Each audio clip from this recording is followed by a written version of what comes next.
Bom dia, alunos. Espero que vocês estejam bem. Espero que vocês estejam aproveitando bastante esse momento de estudo. Nós vamos começar agora a correção do módulo de geografia, tá? E aí, após a correção, tem umas atividades lá para vocês fazerem. E aí, qualquer dúvida em relação ao conteúdo, eu estou à disposição de vocês, tá? Então, aproveitem bastante a correção, estudem para a prova, que a nossa prova é amanhã, ok? Então, vamos lá para a correção, gente. Bom, gente, então nós vamos agora à correção das atividades desse módulo, tá? Então, ó, a primeira atividade deste módulo, que é o módulo 5. Essa primeira atividade tem um gráfico, tá?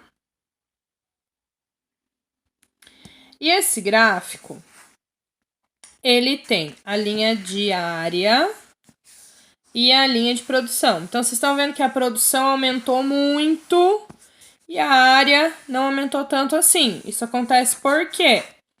Acontece porque na área produzida aumentou bastante o tamanho da produção. Então, não precisou plantar mais. Cada planta está produzindo mais. É aquela história, né? Um pé de milho que dava 6 espigas, agora dá 12 espigas. Então, não preciso plantar em mais áreas. Eu preciso fazer com que cada planta minha produza mais, certo? Bom, aí a gente tem aqui as alternativas para a gente dizer o que era falso e o que era verdadeiro, ok? Bom, aí a gente tem o quê? Que a primeira é falsa, porque a produção realmente aumentou, como mostra o gráfico, mas a produtividade não diminuiu. A área se manteve estável, portanto, aumentou o quilo por hectare. É aquilo que eu falei.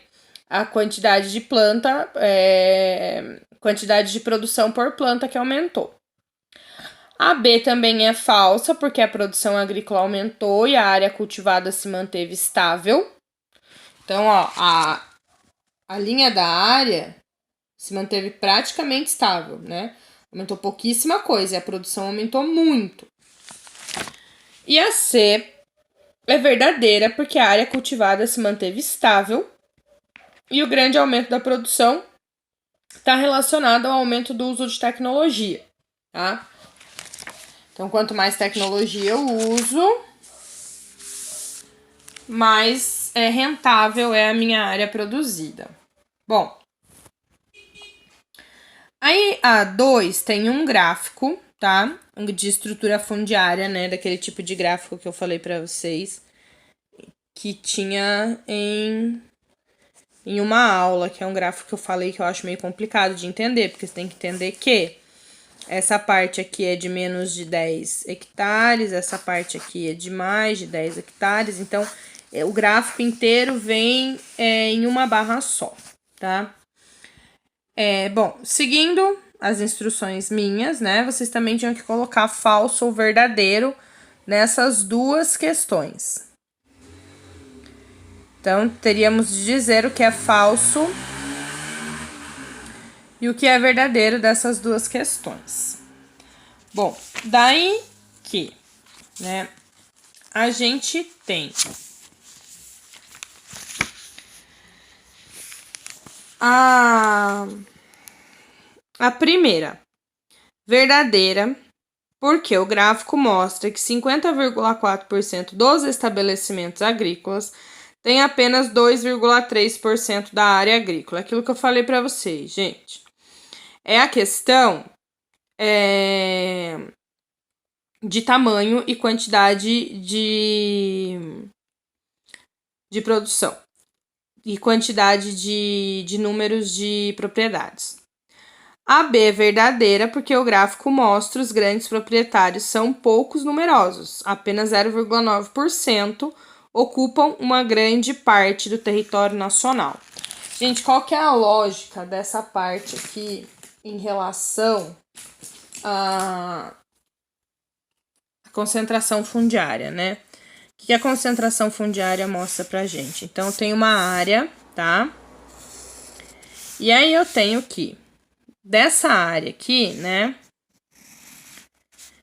metade dela é ocupada por três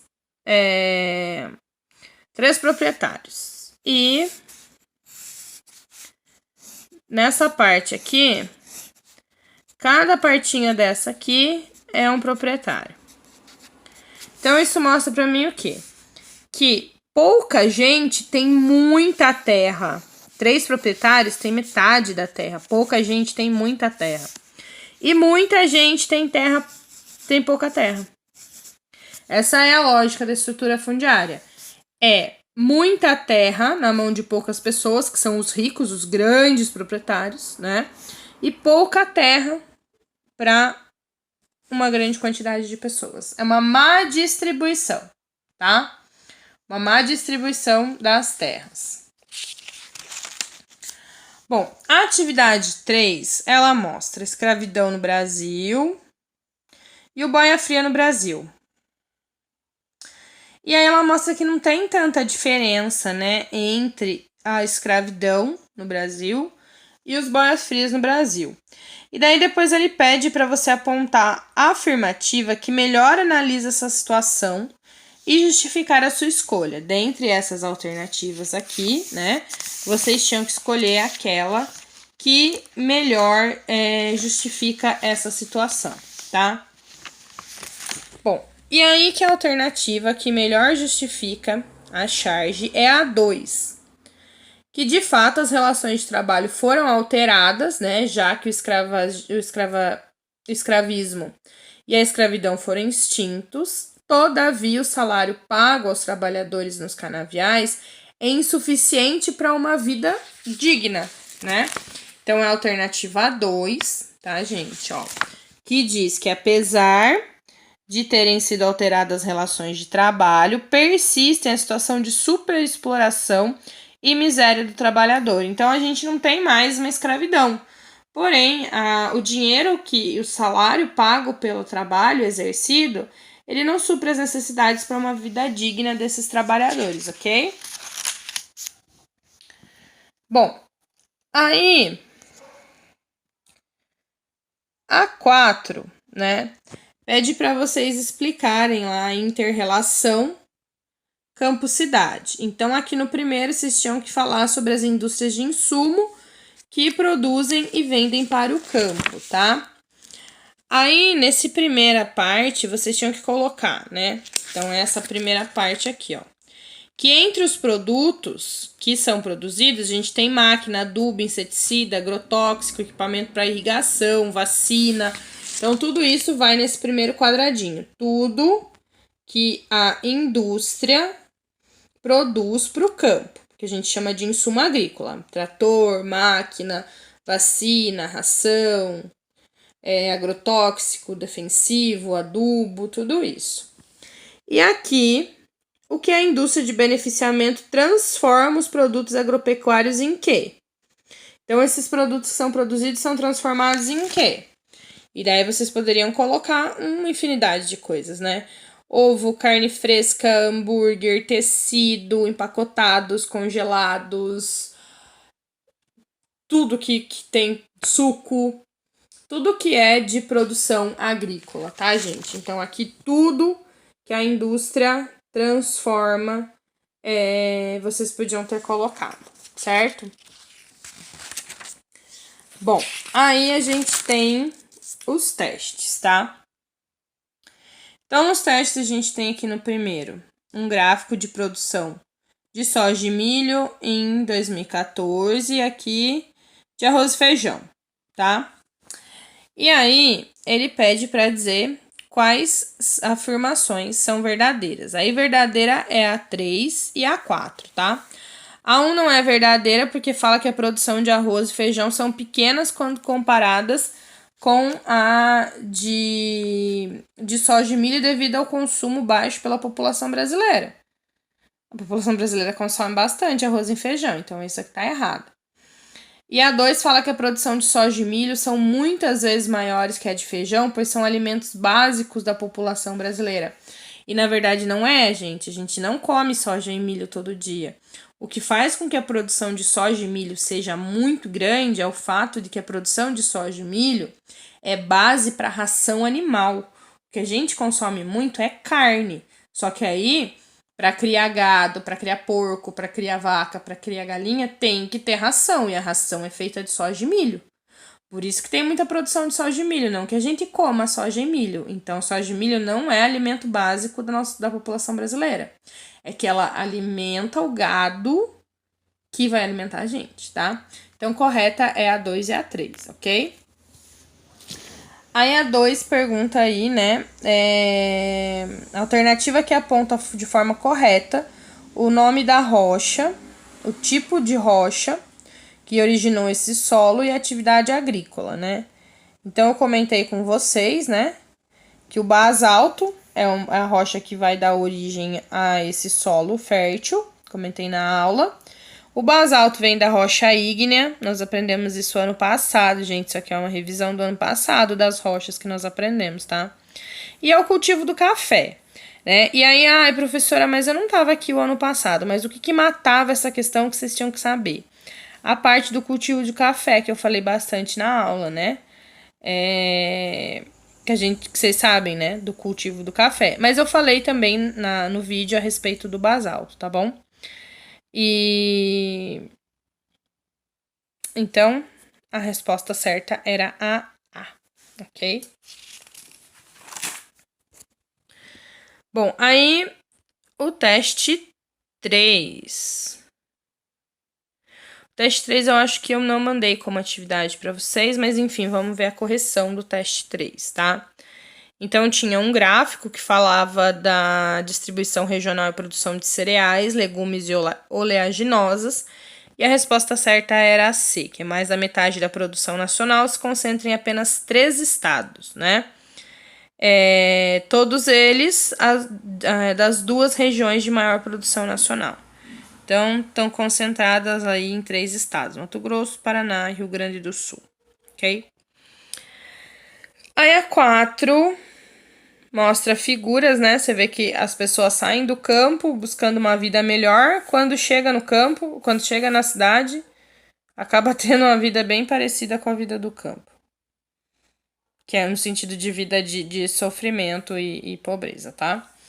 E aí o que ele mostra, né? Mostra técnicas agrícolas ultrapassadas, as mulheres colhendo, né? Não é uma colheitadeira, as mulheres que estão colhendo. O êxodo rural e que leva a uma pobreza urbana, certo? Bom, aí o Em Casa. O Em Casa 1, ele era pessoal, né? Muita gente desenhou, teve gente que escreveu um texto, enfim. Então, era pessoal, esse 1. Aí o 2, vocês tinham que escolher as frases, né? E apontar a única errada. Só tem uma errada na 2, tá? E qual é essa uma errada? A única que tá errada é a frase 2, né? Já que não se tem notícia de mercado de venda de trabalhadores no meio rural brasileiro. Diz aqui, ó, em vários pontos do interior foram encontrados lugares que serviam de mercado de venda de trabalhadores a serem escravizados. Gente, essa 2 aqui, ela é bem polêmica, assim, principalmente do meu ponto de vista, tá? Porque a gente não vê um mercado de venda de trabalhadores, mas eu vejo muito, né? É uma realidade até mesmo aqui de Itaí, de muitos trabalhadores que são trazidos de regiões mais pobres do Brasil, do Nordeste principalmente, do Norte, para trabalhar aqui, não só aqui em Itaí, mas quando eu morava em Cerqueira eu via muito isso, em Avaré eu sei que tem muito isso, na região no geral. Para trabalhar no meio rural e eles acabam ganhando muito pouco. Eles não são vendidos, né? Mas é um trabalho quase que semi-escravo, tá? Então, é uma questão um pouco polêmica, mas a única errada é a 2, tá bom? Bom, e aí a 3 vocês tinham que, com base nos dados da tabela e nos seus conhecimentos, dizer quais são falsas e quais são verdadeiras, tá? Bom, aí que a gente tem. Bom, então a 1 é falsa, porque não há relação direta entre o número de compradores e a falsa posição do Brasil no ranking mundial de produção, que a gente verifica facilmente, né?